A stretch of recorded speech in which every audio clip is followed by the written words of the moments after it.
Olá, sejam bem-vindos. Eu sou a Nina Sag, a acompanhante e host. Está começando mais um Acompanhadas e como você já percebeu, a gente está no estúdio novo, mas tem muitas coisas novas aqui, não só o estúdio, o cenário novo.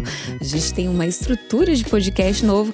Então, ao longo desse episódio, você vai perceber que a gente tem novos quadros. Eu vou explicar direitinho daqui a pouco. O Acompanhadas está mais uma vez no ar, graças ao patrocínio da Fatal Model, o maior site de anúncios para acompanhantes do Brasil. Lá no Fatal Model você encontra acompanhantes com perfis verificados. Todos os acompanhantes cadastrados na plataforma têm mídia de comparação 360 graus e todos os documentos verificados. Você também pode ser um contratante premium e ter acesso exclusivos a conteúdos. Para saber mais, vai ter mais informações aqui embaixo. Agora deixa eu apresentar a minha co-host, que vocês também já conhecem. Ela já esteve aqui com a gente mais uma vez, a nossa embaixadora e acompanhante, Morena Lovatelli. Seja bem-vinda. Obrigada, Nina. Olha, eu aqui de novo, gente. Tô muito feliz por esse convite, viu? Eu tô feliz por você estar aqui. Já conhece toda a nossa estrutura, já sabe como funciona. Sim. O que você achou do cenário? Gente, tá maravilhoso. Olha só que coisa linda. Eu vim até nas paletas, ó. Combinou? Vim toda, né, pra comunicar junto com esse cenário maravilhoso. E esse bate-papo, ele tá muito interessante, porque tem muitos temas aqui que a gente tem muito interesse em discutir, né? Então vamos lá para vocês conhecerem a nossa convidada. A nossa convidada é jornalista, escritora, colunista, e ela tem um currículo gigante. Mas, para encurtar, vocês vão se identificar com a história do livro O Dia em que Eu Morri em Nova York. Seja muito bem-vinda, Mili Lacombe. Obrigada por estar aqui, é um prazer. Quando eu soube da história do livro, eu fiquei arrepiada e descobri coisas que eu não sabia. Enfim, mas vamos conversar aqui durante esse episódio. E pra gente começar já essa brincadeira de um episódio novo, de um formato novo, a gente tem um quadro que chama Preliminares. Que é esse quadro, pessoal, é uma brincadeira pra gente quebrar o gelo aqui e ir descontraindo esse bate-papo. Então, assim, queria muito saber se é a primeira vez que você está acompanhada de acompanhantes. É a primeira vez. É o seu primeiro bate-papo com acompanhantes? Isso, é o meu primeiro bate-papo com acompanhantes. Entendi. Tem curiosidades? Tenho algumas curiosidades, sim. Então... É um universo que é mais distante, assim. Eu descobri recentemente que eu sou canceriana com touro, então isso eu já sabia. Mas eu pertenço a uma categoria que se chama demissexual. Acho que vocês sabem o que é. Mas pode explicar, por favor. Tá dentro do guarda-chuva dos assexuais. E você, para ir pra cama com alguém, você precisa ter um envolvimento afetivo. Então, não existe ir pra um bar e conhecer alguém, ou nem conhecer direito, e já ter uma relação sexual com a pessoa. Nunca, eu achava que eu era assim, uma coisa destacada. As minhas amigas sapatão, que têm a minha idade, 100 mulheres, pra mim foram 7. E eu falo isso, e as pessoas sempre falavam assim, meu Deus, Mili, 7? Como assim? E aí eu descobri que eu tô dentro dessa categoria, me deu um alívio, porque então eu existo, tem outras pessoas como eu, sabe? Então é isso, é por isso que é um universo bem distante, assim, pra mim. Sexo é uma coisa que tá depois de relacionamento, sabe? De envolvimento afetivo. Interessante você falar sobre ser canceriana, porque a gente tava conversando sobre você, sobre a convidada, e a gente tava numa conversa, ela é bem, eu falei assim, olha, ela me parece bem emotiva, parece uma pessoa muito emocional. Agora ela falando que é canceriana faz todo sentido. Né? Com touro, né? Então assim, eu só saio de casa se alguém gritar fogo. Mesmo assim eu vou olhar, se precisa mesmo sair de casa. Eu fiquei muito impressionada também com o número de mulheres que você já saiu. Só 7. Transar, a gente 7. se espanta porque é pouquíssimo. Pouquíssimo, assim. Eu tenho 56 anos. As minhas amigas com essa idade, gente, é de 50 pra cima. É uma geração que começou a se libertar sexualmente. Mas eu vou pra um bar, assim, quando eu vou, né? Quando eu vou sair, eu não saio, é isso, eu não saio. Eu também tô numa categoria que chama sapatão de sítio. Eu moro num sítio, isolado de tudo e de todas. Então é difícil, eu não saio. Mas quando eu saía, eu sou introvertida, eu fico quietinha. Alguém fala, não sei, parece que aquela pessoa tá olhando pra você. Aí eu saio correndo. Saio, sabe, eu sou tímida, então é difícil mesmo acontecer. Mas a experiência sexual você teve com essas 7 mulheres ao Sim. longo da sua vida? Sim, eu comecei com 16 anos. Eu me apaixonei por uma mulher com 16 anos, uma menina como eu, né? Ela tinha a minha idade, era um ano mais velha. E era na escola, e a gente se envolveu afetivamente, durante 6 meses, um envolvimento afetivo. E aí sim, eu me descobri sexualmente com ela. Então, sexualmente é uma história rica. Mas são 7 mulheres. Até porque é mais difícil, né? Tipo, eu sou uma mulher trans, né, travesti. E antes, quando eu era um homossexual, né, um gayzinho, eu também tinha essa coisa, né? Nossa, eu quero tanto ter uma experiência sexual. Só que lá naquela época, imagina como é que eu ia conseguir isso, sabe? Sim. Como eu ia flertar, Sim. como eu ia ir atrás das pessoas pra conseguir, né? Aí era mais difícil. Hoje em dia eu acho que tá mais fácil, né? Que as pessoas estão se descobrindo Sim. sexualmente mais Sim. rápido, né? E tem Sem mais dúvida. abertura até em casa, né? Pra chegar e falar. Aham. Eu li uma coluna sua que você fala que… não fala lá exatamente, mas pelo que eu li, eu entendi que foi muito cedo, assim. Você já percebeu que, eu não me identifico, Sim. assim. Mas lá nesse início, em casa, na hora que… mãe, eu gosto de uma menina. Aham. Teve esse momento de ter que parar e conversar sobre o assunto? Teve, assim, com 9 anos, eu entendi que tinha alguma coisa em mim que estava desencaixada. Porque é isso que a sociedade faz a gente entender, que a gente está desencaixado e desencaixada, né? O regime binário da diferença sexual é muito violento. Porque quando fala nasceu menino ou nasceu menina, tem um destino que começa a ser traçado ali, né? É o da Damares, azul e rosa. Menino veste azul, menina veste rosa. Tem uma violência implícita nisso que é imensa. Então eu sempre fui uma menina moleque. Eu sempre gostei de jogar bola, eu sempre gostei de usar chuteira. Futebol entrou na minha vida muito cedo. Eu andava com uma bola debaixo do braço. Eu lembro que tristeza foi o dia que eu tive que colocar a parte de cima de um biquíni. Como eu chorei, eu não queria colocar a parte de cima do biquíni. Quando eu me entendi que o meu olhar ia para meninas, eu cheguei, eu contei para minha mãe. Eu falei, mãe, eu acho que… Eu tinha 9 anos. Eu acho que eu gosto de meninas e não de meninos. E foi uma coisa muito inocente de dizer. E a reação dela nem foi destemperada. Ela falou, é uma fase. Sempre é uma fase, né? Minha mãe também. É uma fase, vai tá passar. durando, a fase tá durando. Mas ela me levou no psicólogo. E hoje eu entendo que houve ali uma tentativa de cura gay. Eu passei por isso, sabe? Deu muito errado, como dão todas. Mas depois disso, a minha mãe começou a falar coisas do tipo, eu prefiro um filho morto a um filho gay. Essa frase eu ouvi muitas vezes dentro da minha casa. Nossa. É claro que ela estava falando para mim, né? Porque eu já tinha dado a letra e assim, eu era um moleque, então poderia ser também. Não que toda menina moleque vá ser, né? É isso, o regime da diferença sexual coloca só 2 trilhos. E a gente é tanta coisa, né? A gente pode ser tanta coisa. Então, com 16 anos, quando eu finalmente entendi que havia uma outra menina como eu, porque eu achei que era só eu no mundo. Também é meio egóico isso. Mas eu achei que era só eu no mundo. E quando eu descobri uma outra e a gente deu vazão a esse impulso sexual, eu falei, eu tenho que me esconder, porque senão minha mãe vai ou se matar ou me matar, né? E não é raro que aconteça isso. Então eu passei muito tempo no armário. Me relacionando com homens publicamente, mas secretamente com essa pessoa. Caramba. Eu quase fiz isso com a minha filha, assim.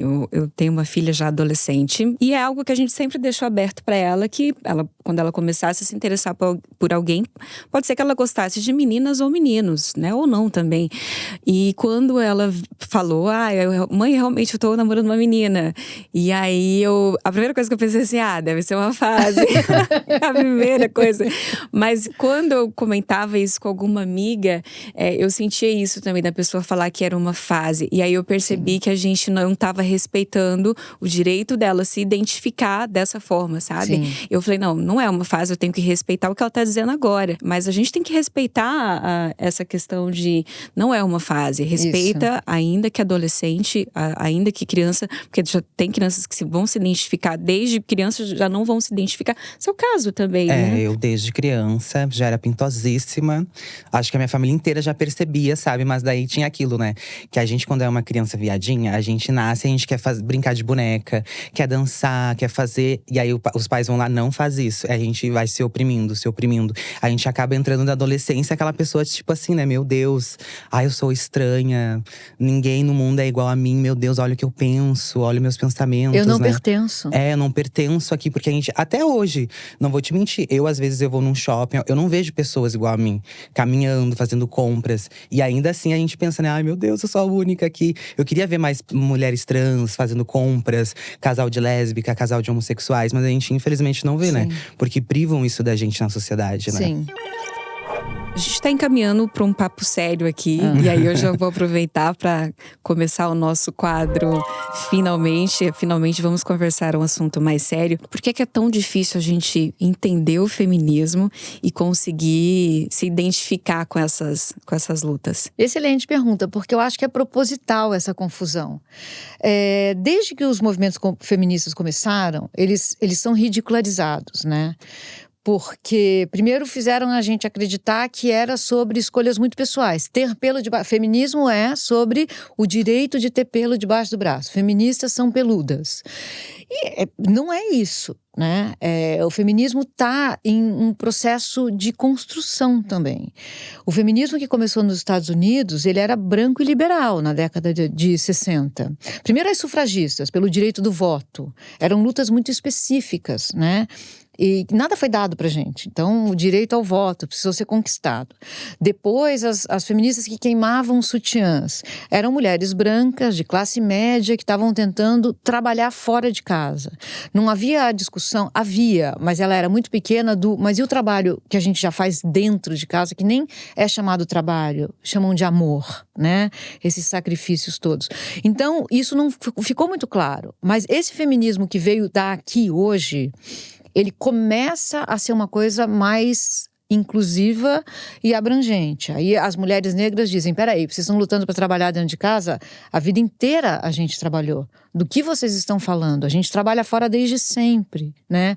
Aí vem as mulheres trans para dizer, olha, a gente também pertence a esse movimento. Então, é um feminismo que precisa se incluir. Ele precisa ser decolonial. Ele precisa ser anticapitalista e ele precisa se mostrar não como uma luta de mulheres contra homens, não é isso. Nunca foi, na verdade. É colocado assim justamente para dizer, lá vem elas, vocês homens vão perder seu lugar no mundo. Não, é uma luta para a emancipação de todos, de todas e de todes. Porque se os homens entenderem, os homens héteros, os homens cis, entenderem como o machismo e a misoginia aprisiona, limita, oprime eles também, aí talvez esse feminismo mostre do que de fato ele é feito. Porque assim, a gente já vê as grades das nossas jaulas. A gente entendeu como o machismo e a misoginia nos aprisiona, mas os homens não. Eles acham que essa ideia de masculinidade é maravilhosa, dá a eles o direito de conquistar o mundo. É violento você ser um menino e alguém te dizer, não chora, você não pode chorar. Você senta que nem homem, quem senta assim é a mulherzinha, não se mostra sensível. Você vai crescer e vai sustentar uma família um dia sozinho. Você não vai mostrar que está sofrendo, você não vai se deixar atravessar. Então, é uma construção, é uma ideia de masculinidade muito violenta, muito. Eu não consigo nem imaginar como é crescer assim. E você constrói o homem em oposição ao que é ser mulher. Então, é claro que um homem construído a partir da ideia de que sentar assim é coisa de mulherzinha, chorar é coisa de mulher, e você vai começar a achar que isso é mais frágil, ser mulher é menor, é mais frágil. Então, quando você cresce, você já está pronto para objetificar aquela outra coisa que é uma oposição ao que você é. E para bater, você só é dono daquilo que você consegue destruir, não é? Se eles são donos de uma mulher, isso fica caracterizado no direito de destruir, de quebrar a cara, de matar, de abusar, de assediar. É por isso que eles já acham, né? Tipo, somos maior, né? Sim. Temos mais força, somos mais fortes. Sim. Aí por isso que eles já enquadram a mulher como se fosse menor, mais baixa. Propriedade. É uma propriedade. Porque o que é você ser proprietário de alguma coisa? É o direito de destruir. Se você não tem o direito de destruir, você tem o usufruto. A gente está falando de… Por isso que o capitalismo é tão importante, para a gente entender como o machismo e a misoginia sustentam esse sistema. A gente tem que mudar na base. Se a gente não mudar na base, os garotos vão continuar a ser constituídos a partir dessa ideia de que isso é ser homem. Não se deixar atravessar. Gente, não se deixar atravessar. Todo homem cis, todo homem que nasce com órgãos genitais masculinos tem a próstata. Todo mundo pode gozar. Eles abrem mão disso, de um órgão que faz gozar. Não vou me deixar atravessar. Não vou me Como assim, gente? Pelo amor de Deus. É verdade, homens, deixem-se atravessar. Isso. Gozem. Exato. Mas a coisa, esse machismo é muito impregnado a ponto de associar que uma coisa, né, que um órgão seu ali pode mudar a sua… Nossa, é muito grave isso. Conseguir tirar essa ideia quando os homens são bem resolvidos. Eu gosto muito de conversar com os homens que são criados com a voz, porque esses parece que foi o anjinho, assim, que criou eles, que trouxe uma outra visão de mundo. Eu consigo perceber que esses homens, eles são mais carinhosos, flexível com essa questão de ver a sociedade dessa forma. Ao contrário de homens que, se eles são criados com homens super machistas, lógico que vai ser assim que ele também vai ver o mundo. Sim. Agora, você traz uma reflexão numa dos seus artigos também, que é sobre a questão do corpo, que você fala lá que em algum momento você percebeu que o seu corpo não era seu, que a partir do momento que você vai crescendo, você entendeu que não é só meu. E eu acho que toda uma briga talvez, eu posso estar falando coisa errada, mas uma briga das feministas, talvez um pouco mais radicais em relação ao trabalho sexual, né, das acompanhantes, é justamente talvez esse pensamento de que a partir do momento que eu estou prestando um serviço sexual, eu estou dando meu corpo à mercê do que o homem quer fazer. E na verdade não, é justamente o contrário, eu estou tomando posse daquilo que é meu. Sim. Mas ainda assim, é difícil você trazer essa reflexão para umas pessoas que elas estão com esse pensamento que ela entendeu em algum momento lá atrás que aquele corpo era da posse masculina e não nosso. Mas você fez essa reflexão de forma muito brilhante lá no seu artigo. Eu queria muito que você falasse sobre isso. A gente está começando a entender algumas zonas muito cinzas nessa história do meu corpo, por exemplo. O feminismo radical tem uma leitura muito estranha do que é o mundo, sabe? É quase tão limitante quanto o machismo em muitos pontos. Porque um feminismo que não expanda o campo de afeto, ele não vai emancipar ninguém. A gente precisa trazer as pessoas para essa luta. Então, por exemplo, quando a gente fala do corpo, o corpo é meu. A gente passou por uma pandemia recentemente, né? A gente viu o slogan "Meu corpo, minhas regras" ser usado pelas pessoas que diziam não, meu corpo, minhas regras, não vou me vacinar. Meu corpo, minhas regras, não vou usar máscara. Então a gente tem que começar a avaliar, pensar na gente enquanto corpo social.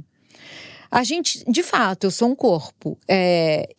Eu me empodero do meu corpo se eu quiser usar ele sexualmente, para trabalhar. É um empoderamento. Eu quero fazer isso com o meu corpo. Uma outra coisa é alguém te obrigar a fazer isso com o corpo, né? Aí não. Mas se você quer usar o seu corpo como trabalhadora sexual, é o seu corpo. Você está ganhando um dinheiro com aquilo que você quer fazer. Se a gente alargar essa situação para entender como a gente está numa sociedade se afetando o tempo inteiro. Isso que você falou do shopping. O seu corpo dentro de um shopping já está mudando todo o circuito de afetos de quem está lá dentro. A gente existe. A gente está dentro de um shopping. Eu, enquanto uma sapatão com cara de sapatão, eu estou dentro do shopping. Eu estou me movimentando ali. Eu já estou fazendo crianças olhar. Eu não via quando eu era criança pessoas diferentes. Eu via aquela estrutura homem e mulher. Era isso que eu via. Se eu tivesse visto, eu não teria crescido achando que eu sou uma pessoa doente. Mas a gente precisa falar do corpo social. A gente precisa entender como a gente está se afetando. E como é importante a gente falar assim, existem pessoas que trabalham sexualmente. Existem pessoas que consomem o trabalho sexual, né? A gente não fala sobre isso. Por isso que é tão importante o trabalho da Fatal, porque está desmascarando essa hipocrisia do que a gente é. A gente só precisa estabelecer o que é emancipatório e o que é opressor. Em todas as formas de trabalho, não só em quem trabalha com o corpo, em todas as formas de trabalho. O que é da ordem do emancipatório, o que é da ordem do opressor. É esse o debate que a gente tem que ter. Quando elas reforçam que o corpo, que a gente vende o corpo, eu acho que ela só está reforçando a ideia do patriarcado que o corpo não é nosso. Então é como se você não pudesse fazer com o seu corpo o que você quer. Então isso ficou tão impregnado ali na cabeça que realmente parece que se você fizer o que você quer, você tá assinalando que aquilo é do homem, mas não é você se apropriar disso, sabe? Eu vejo muito assim a questão de eu entender o meu trabalho como trabalho.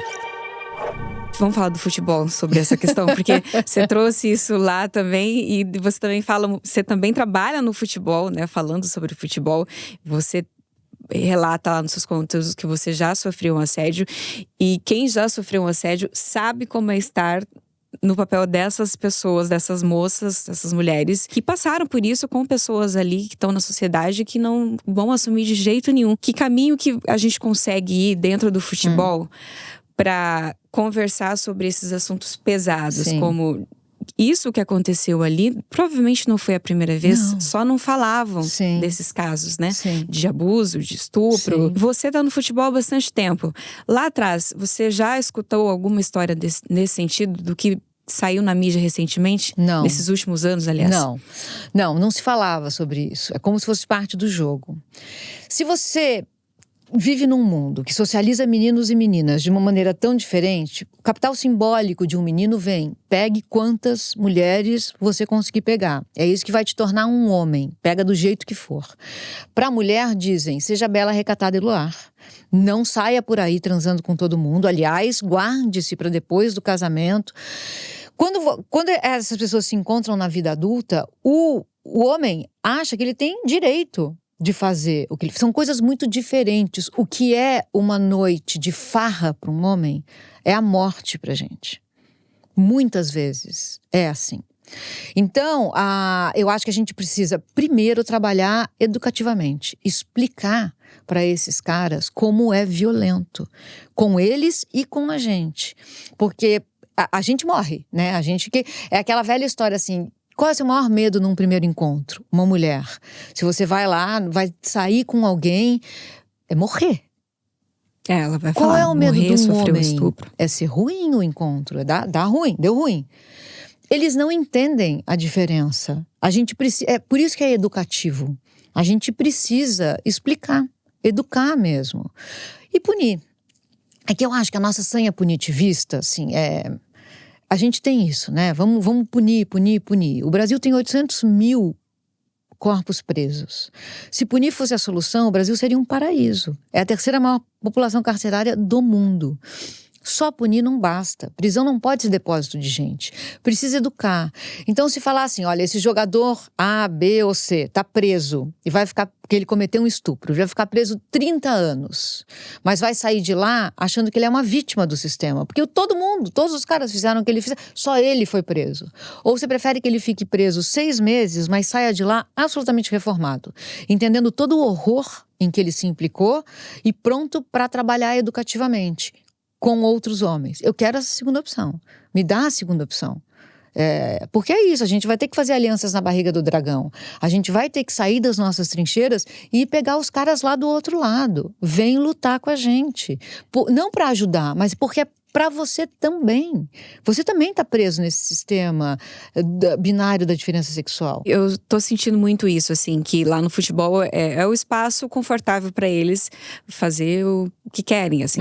Vamos conversar, vamos falar o que queremos, é um espaço nosso. E aí quando a mulher, ela chega ali querendo participar disso, participar daquilo, torcida, querer se envolver nos comentários e tudo mais, tem esse estranhamento por parte do público masculino. Mas Eu não sei, e assim, ó, vou ser bem sincera, eu não sei que momento da história, não sei, tipo, tem 20, 30 anos que as mulheres já começaram, deve ter pouquíssimo, assim, uns 20, 15 anos que as mulheres começaram a aparecer, inclusive em programas esportivos, né, de esporte, comentando sobre isso. Mas lá atrás, quando você começou, não existia, não se falava de nada dessas coisas que acontecia? Não. Porque eu fico me questionando assim, será que isso só apareceu agora porque agora a gente tem mais mídia, né, porque tem celular, internet, as pessoas têm mais coragem de finalmente poder falar que aconteceu, ou não, né, tipo, tá acontecendo agora ou acontecia já antigamente e não se falavam sobre isso? Não, sempre aconteceu. A questão, tem duas coisas aí. Primeiro, eu acho que a gente também, mulheres são treinadas a não perceber o abuso, o assédio ou o estupro. Eu tava lá na boate, né, eu tava com aquela saia. Eu tava dançando sensualmente. Eu tenho parte de culpa, eu não vou falar pra ninguém. Eu provoquei. Então, a gente é treinada para achar que a gente tem parte nessa culpa. E também para achar que isso é do jogo. Ah, gente, eles beberam, eles estavam lá um monte de cara e eles fazem, homem faz isso, homem é assim, homem tem necessidades. A gente é educada para achar isso. Então, a gente começa a se deseducar nesses lugares e a gente começa a ter força, a gente começa a ter amparo para falar. Porque quando uma mulher fala, fui abusada, fui assediada, fui estuprada, a vida dela meio que vai acabar por ali. Ela vai virar a ré, ela vai ser acusada, ela vai ser ridicularizada. Se você não tiver uma rede de amparo, você não consegue passar por isso. E agora essas redes de amparo começam a surgir. E essa rede de amparo é formada por família, amigos, sociedades envolvidas em combater? Eu acho que tem de tudo um pouco. As instituições ainda são muito violentas com a mulher que sofre algum tipo de abuso. Porque você vai numa delegacia, por exemplo, falar, eu sofri um abuso, que já é uma força enorme que você tem que ter para chegar na frente de, normalmente, um delegado e falar. A partir desse momento, você vai ter que contar a história 60 vezes. A mesma história. Porque eles querem ver se tem ali alguma mentira, se tem alguma contradição. E vai ter, porque a gente não lembra direito. Quando você está sofrendo aquela violência, você não lembra direito. Até porque, tipo, comigo assim, já aconteceu algumas vezes que a gente não entende que a gente tá sofrendo um abuso, sabe? Isso. Que a gente na hora, eu não tô gostando disso, será que eu falo? Isso. Ou deixo continuar? Porque como tu falou, a gente é muito educada, né? Tipo, ele não tá fazendo isso aqui comigo, mesmo eu não gostando, né? Aí se tu vai falar, meu Deus, né? Aí o cara, não, como assim? Não. Nem os abusos emocionais, né? A gente não percebe. Sim, não, a gente… É difícil, mas agora, até o nosso letramento, a gente está se educando. Aí você começa a entender, é por isso que é importante nomear. Os termos ainda são ruins, porque eles são todos em inglês, mas assim, man interrupting. Cara, você tá me interrompendo, me deixa falar. A gente achava que era do jogo isso. Manspreading, o cara que abre no transporte público, você se encolhe e o cara abre a perna para sentar. Cara, chega um pouco para lá, esse espaço também é meu. Quando você nomeia, você começa a identificar. E aí não tem muita volta, a gente tá vendo o que tá acontecendo. As instituições, assim, elas ainda são muito violentas. Com quem vai lá, tem a coragem de dizer, eu passei por isso. Porque é isso, você vai repetir 300, você vai viver aquilo tudo de novo, repetindo. E não é por acaso, gente. Não é pra gente desistir. É verdade. Senão ia ser muito mais fácil, né? Devia ser muito mais fácil. Mas precisa… O João de Deus precisou de quantas denúncias? 100. Tem agora um treinador aí que 19 denúncias e o cara voltou pro cargo. Mas esses últimos ex-jogadores também que foram presos, foram soltos. Isso, saíram toda com a glória, com a cabeça erguida ainda. Olhando de cima para baixo. Esse mundo me pertence. Mas é muito o que você também fala no mundo dos seus conteúdos sobre isso. Quando o homem erra, beleza, errou, tá desculpado. E quando a mulher erra, você sempre vai ser lembrada pelo seu erro. Sim. Não, mas ela falou isso, ela é a pessoa. Então, assim, e aí eu associo muito isso também, tanto a questão da violência de chegar numa delegacia, com a profissão de acompanhante passa muito isso, né? Que se você sofrer alguma coisa, se você for roubada, se você não tiver o seu atendimento pago, se você sofrer um estupro, você vai chegar na delegacia para relatar isso, vão olhar para sua cara e mas o que você faz? Eu sou acompanhante. Vão rir, vão… Se você chegar até no posto de saúde para tomar ali o PrEP, né? todos os medicamentos que precisam, também não vão levar a sério, Sim. porque é tipo, então a gente não vai te levar a sério. Você provocou isso você daí, provocou. você leva essa vida, então pronto. Como se fosse alguma coisa legítima. Não há dimensão de legitimidade em alguém abusar do corpo de uma outra pessoa. Não há. Então, a gente hoje já viu que não há. Mas até a gente transformar a sociedade para uma sociedade cujas instituições não continuem abusando da gente, depois que a gente teve coragem de ir lá e dizer, demora. E é um processo. A gente não vai mudar o mundo prendendo um estuprador por vez. A gente vai mudar o mundo educando meninos e meninas, expandindo esse horizonte das possibilidades do que a gente pode ser na vida. Você não é só homem e mulher.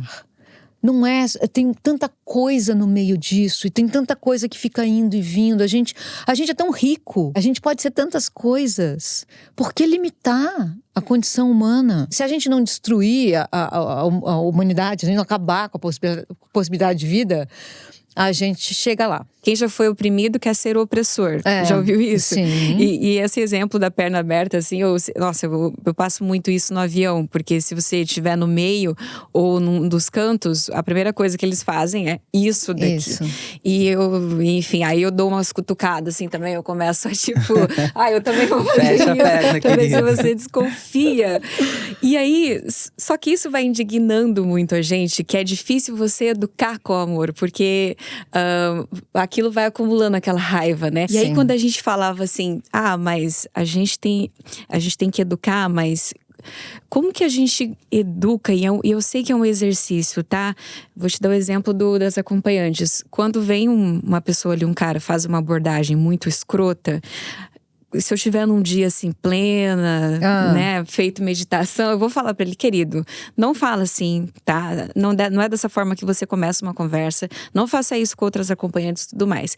Mas se eu estiver naquele dia, assim, aquele último dia da TPM, que você tá cuspindo fogo, nossa, eu vou esculhambar com esse cara, assim. E depois só que eu vou perceber, poxa, mas eu não devia ter feito isso. Eu já fiz isso. Mas tem muito isso. Você tem que ter um controle muito emocional, muito bem equilibrado, para você olhar uma situação dessa, assim, grotesca, de machismo, Sim. de uma coisa ruim, assim, de um comportamento negativo, e falar, não, deixa eu respirar, deixa eu ensinar essa pessoa que não é dessa forma que ela trata as pessoas. Sim. Porque muitas vezes tem isso também da forma que ele foi tratado em casa. E aí vai muito para uma discussão que Paulo Freire faz isso, assim, que vamos educar na base do amor, na base do carinho e tudo mais. Tem alguma forma de a gente educar esse ser humano que precisa ser educado nesse sentido, assim? Você fez alguma reflexão para você entender ter esse nível de maturidade? Então, é excelente essa pergunta. Porque assim, eu sou canceriana com touro, mas a minha lua é em Áries. Então, me pegou, aí vai. Eu acho curioso quando as pessoas dizem, não, mas sabe o que é? Eu tô um homem, por exemplo. Eu tô entendendo o que você tá falando, mas você tá tão nervosa que você não vai comunicar isso pra mim. Eles não podem ensinar a gente a lutar. A gente vai lutar porque assim, é tanta violência que a gente vai reagir do jeito que a gente tiver que reagir. É claro que existem caminhos melhores e caminhos piores, mas a gente não vai estar a fim de educar todo dia, a toda hora, a todo instante. Eu que o diga, meu Deus. Até porque quem quiser se educar, tá tudo aí. Pode ir correr atrás. Por exemplo, assim, você fala… Às vezes eu falo alguma coisa, homens são assim. Aí, numa palestra, aí alguém levanta a mão e fala assim, nem todo homem. Eu acho isso sempre curioso, que assim, é óbvio que nem todo homem, tudo certo, é isso mesmo. Mas quando a pessoa fala assim, nem todo homem, primeiro, ela está interrompendo um debate alargado, mais profundo, para falar dele. O que ele está querendo dizer? Eu não sou assim. O nem todo homem eu não sou assim. Então, quando ele fala isso, ele está propondo, vamos falar de mim? Resista, porque não é sobre você. É como se eu tivesse, sei lá, eu como pessoa branca, ouvindo um palestrante negro me ensinar a respeito do racismo, e ele falasse assim, porque pessoas brancas fazem isso, e eu dissesse, nem toda pessoa branca. Eu tô querendo dizer, eu não sou assim. Mas assim, a gente é internalizado com todo tipo de preconceito. Eu sou sapatão e eu sou LGBTfóbica, porque eu cresci com a minha mãe. Ela colocou isso em mim. Então eu preciso me deseducar disso. Eu sou racista, eu preciso me deseducar disso. Eu sou machista, eu sou misógina. Outro dia eu estava discutindo com um homem e ele falou assim: eu não sou machista. Eu falei: como que você não é se eu sou? Me explica como você conseguiu não ser. Todos somos. A gente está num processo de deseducação coletiva. A gente precisa todos os dias treinar, exercitar para sair desses lugares em que a gente foi colocado. É um exercício coletivo, mas também muito individual. E ele dói. Dói olhar para trás e ver as pessoas que a gente já foi, as coisas que a gente já fez. Todo mundo está desconfortável para geral. É isso que a gente precisa entender. Está desconfortável para todo mundo. E é bom que seja assim, porque no conforto a gente não vai mudar. A gente só muda no desconforto. Então a gente tem que ir junto nisso. Tem dias que eu estou muito paciente. E eu entendo que o processo é educativo. Mas tem outros que a lua em Áries vem e eu só quero… apertar o pescoço. Mas você se considera uma pessoa ativista? Sim. Que momento lá atrás você sentiu que você precisava entrar nessa luta? Nessa briga assim de… Não, mas a gente precisa fazer isso aqui diferente. Quando eu tinha 20 e poucos anos, eu li uma pesquisa que dizia que 2/3 dos jovens e das jovens que cometiam suicídio, cometiam porque eles ou elas eram LGBTQ e achavam que eram doentes. Quando eu li essa pesquisa, eu entendi que eu ainda vivia dentro do armário. Mas eu já era jornalista. Eu achei que eu devia fazer alguma coisa. E a coisa que eu fiz foi ligar para a revista Trip, que estava lançando a revista TPM naquela época, e propor uma coluna em que eu falasse abertamente que eu era lésbica. Eu não tinha nem encontrado minha mãe ainda. E eu escrevi, eles toparam. Eu escrevi a primeira coluna e falei: gente, até essa revista ser impressa, eu preciso contar para minha mãe. Então foi assim, eu propus uma coluna e eu saí do armário publicamente escrevendo. Deu tempo de contar pra mãe antes? Deu e ela ficou sem falar comigo 5 anos. Caramba. Eu pensei que fosse… que ela ia aceitar, não aceitou. Não, é uma história bizarra, assim, Ela saiu andando, a gente tava no carro, no meio de um trânsito, na Avenida Santo Amaro, em São Paulo, que não mandava. E ela me chamou de solteirona, como se fosse um problema ser solteirona. Não seria, mas ela sabia que eu não era. Imagina. Isso, exato. Mas ela já tinha visto, eu morava com uma mulher, a gente dormia na mesma cama, só não tinha sido verbalizado.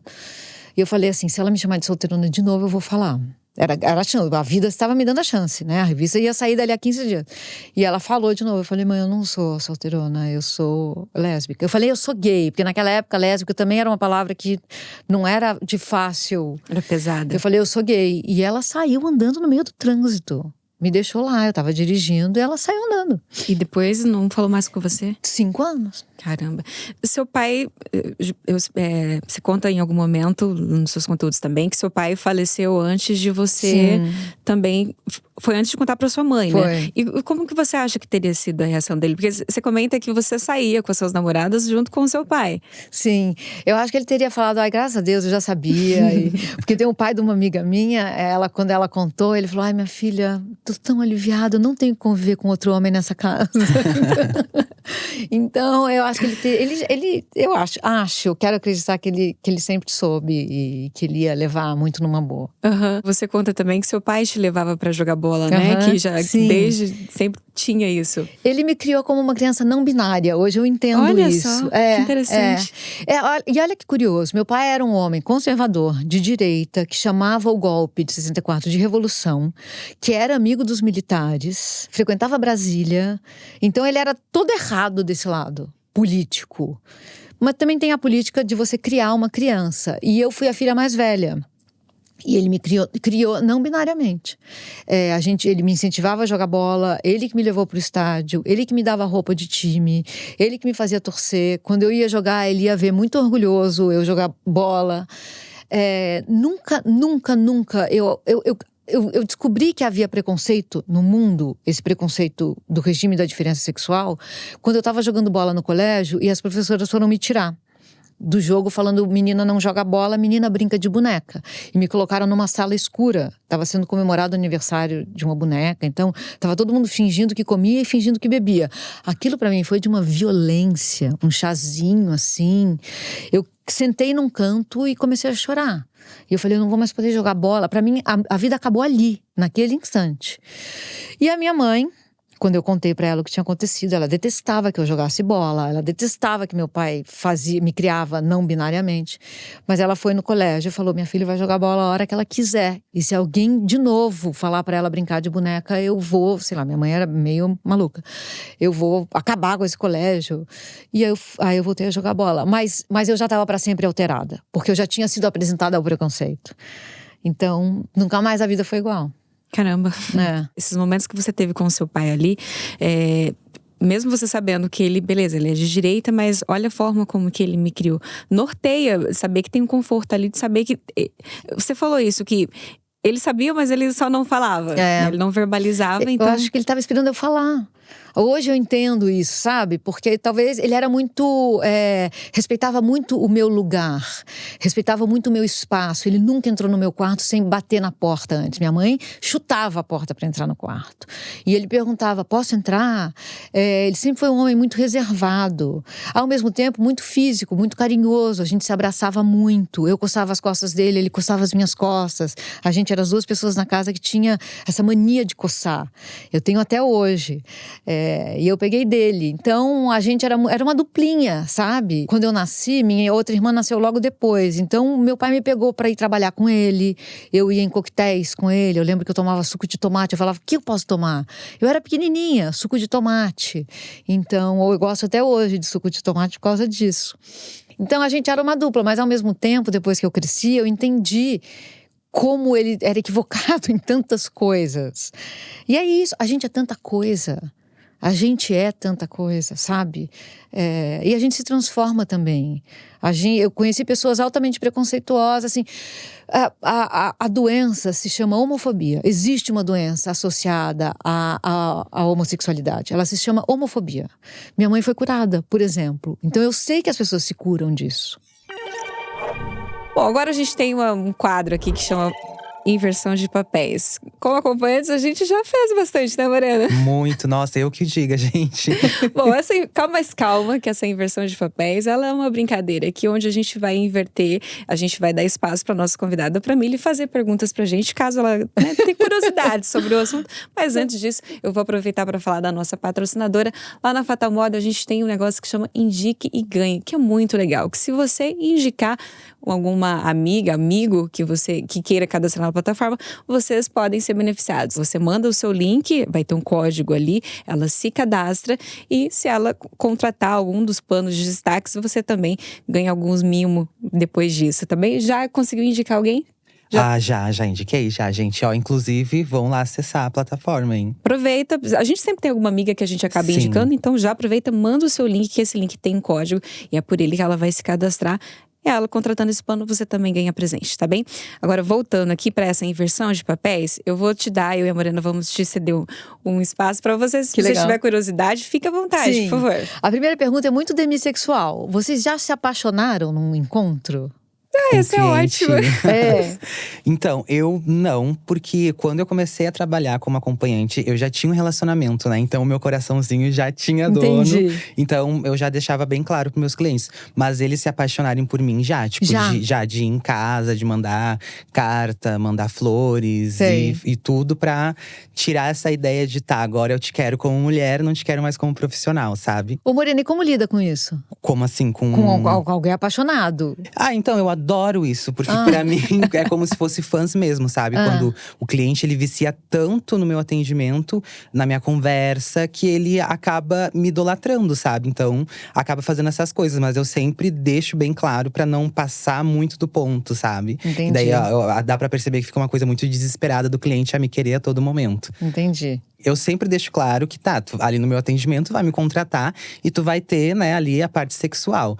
Mas a parte de conversar, de perguntar como… Eu tenho isso com meus clientes, sabe? Então, tem uns que é normal, assim, eles ficar apaixonadinho. Porque, ai, bom dia, como é que tu tá? Hoje tu tá legal? Tá tranquilo? Então, acho que são essas coisas que deixam eles apaixonados, sabe? Que fica muito mais além do só sexo, sabe? Sim. E você, aconteceu com você? Ah, já. Eu acho que todo mundo que tá muito tempo no trabalho, né? Os 7 anos já teve os momentos ali. Mas eu acho que quando… Eu tive sorte de já ter maturidade pra lidar com isso. Porque eu comecei sendo acompanhante com 33 anos. Então, eu já entendi ali, beleza. É uma paixonite, mas vai ser só isso, aquele momento ali, e acabou. E com o tempo foi indo, eu desapaixonei, assim. Acaba ficando a admiração pela pessoa, né? Entendi. Mas não tem como. A gente conhece pessoas muito legais. Então, às vezes, você se apaixona por uma coisa… Nossa, olha como ele é inteligente. Nossa, olha como que ele é divertido.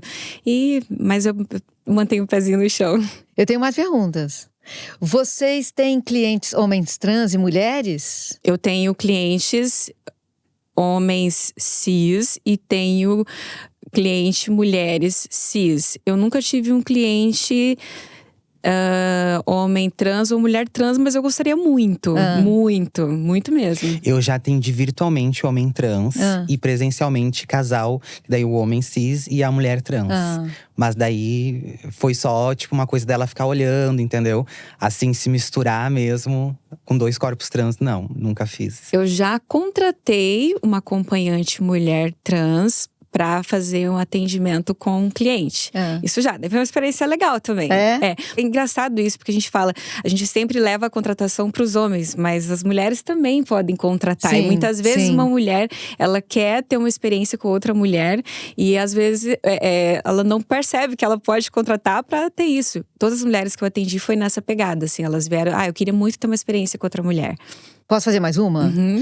Os clientes homens cis, heterossexuais, vocês notam essa opressão? Eles se abrem sobre essas opressões, sobre como o mundo é violento com eles também? É um lugar em que eles… Sim, com certeza. Eu acho até que tem alguns clientes que eles até invertem esse papel, sabe? Geralmente eles são, aquele homem duro, hétero com H maiúsculo. Aí chega ali, eles invertem, sabe? Fica aquela coisa mais fragilzinho, entendeu? Sei. Né? Quer fazer uma inversão de papel, que daí já deixa mais fragilizado ainda. Mas eu tenho muito comum eu conversar com os homens, assim, sabe? Porque daí o meu atendimento, a maioria, eu sou ativa, né? Então, eles são passivos pra mim. Então, isso quebra muita coisa na cabeça deles, né? Então, eles chegam tudo, não. Aí eu vou conversando, vou explicando. Não, é uma coisa normal, tu vai sair daqui hétero igual, não vai mudar. Então, tem isso também. Que maravilha. Nossa, e é muito…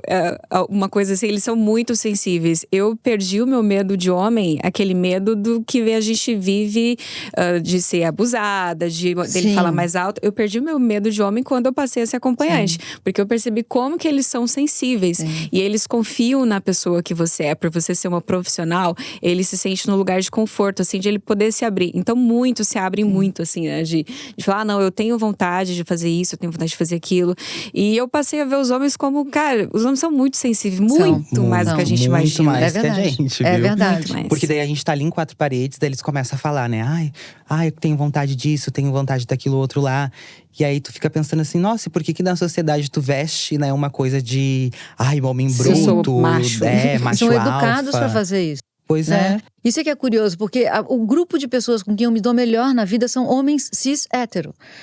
É por isso que eu tô falando sobre educar, porque eu tô vendo eles perdidos. Porque eles se sentem confortáveis com você. Porque começa falando de futebol, que é o que um homem cis hétero vai eventualmente, né, falar e falar livremente. E aí a gente consegue entrar em outros assuntos. E eles estão começando a dizer, eu tô perdido, eu não sei o que fazer, me ajuda. É um começo, mas eles precisam estar num ambiente muito confortável para conseguir fazer isso. Eu converso muito com meus clientes também sobre identidade de gênero, que muitos não entendem, né? Que daí, mas como assim? Eu me intitulo como travesti porque eu acredito que essa palavra tem uma força muito grande pelas que já passaram para abrir as portas hoje, né? Então, eu conversando com eles, eles já saem outra coisa, sabe? Eu tenho certeza que eu planto uma sementinha. Quando eles chegam em casa, eles vão, né, levar essa informação adiante também do que é certo, o que é correto de se falar. Maravilhoso. Gente, o papo tá delicioso, mas infelizmente a gente tem que começar a ir pros finais. Então, você já sabe que o Rapidinhas ainda vai continuar. O Rapidinho é um quadro bem simples, onde eu vou te falar uma frase. Às vezes é uma palavra, mas uma frase. E você completa com uma única palavra. Tá bom. Tá bom? Tá. O futebol pra você é? Vida. Relacionamento precisa de? Afeto. Uma pessoa foda. Olha só, tudo isso que a gente tá falando, eu ia falar do meu pai, porque a gente falou tanto dele, né? Uma pessoa foda. Mas você sabe uma pessoa que vem na minha cabeça sempre? Não precisa ser que a gente conhece, não, né? Não. A Rosa Parks, que é a mulher negra que se recusou a levantar do assento dela no ônibus. Estados Unidos, 1950, pessoas negras tinham que ir atrás ou de pé. Se uma pessoa branca entrasse, ela tinha que ceder o lugar.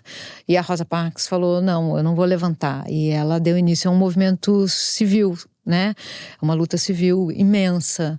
A coragem dessa mulher, assim, Caramba. Volta e meia eu penso nela. Vou pesquisar depois, eu não Eu também sabia, vou. né? E agora, pra finalizar, uma foda ideal. Depois de uns 3 meses se conhecer. O tempo, né, pra isso. Isso, é uma foda ideal, assim. Eu preciso uns 2, 3 meses paquerando, conhecendo. A foda ideal, ela é lenta. Lenta. Uma palavra perfeita para um demissexual. Para uma demissexual. Mili, eu queria muito… Quer falar onde o pessoal encontra seus conteúdos, seus livros? Passar suas redes? Sim, então, o meu romance chama O Ano que Eu Morri em Nova York, tá nas livrarias. Eu tô no Instagram, Amy Lacombe no Instagram. Eu tô no Twitter, mas o Twitter tá morrendo, né? Mili Lacombe. Eu tô no Blue Sky agora, eu fiz minha conta ontem. Mili Lacombe também no Blue Sky. E já eu vou estar em outras… Eu tô reativando outras redes sociais. Então vai ser Mili Lacombe. E aí me acham nas redes sociais. Perfeito. Muito obrigada pelo bate-papo. Eu que agradeço, ter cedido Nina. esse tempo pra gente. Adorei. Agradeço. Tinha muitas outras questões aqui. A gente acabou concentrando em mais alguns. Espero que em outras oportunidades você possa voltar. Então, ótimo. Obrigada, Morena. Obrigada, Nina. Obrigada, Morena. Suas redes também vai estar aqui. Mas se quiser falar gente, rapidinho. Podem seguir, por favor, Morena Lovatelli, Instagram, X, Twitter, né? E TikTok. Então é isso, gente. Muito obrigada para quem assistiu até o final. Ficamos por aqui. Até o próximo Acompanhadas.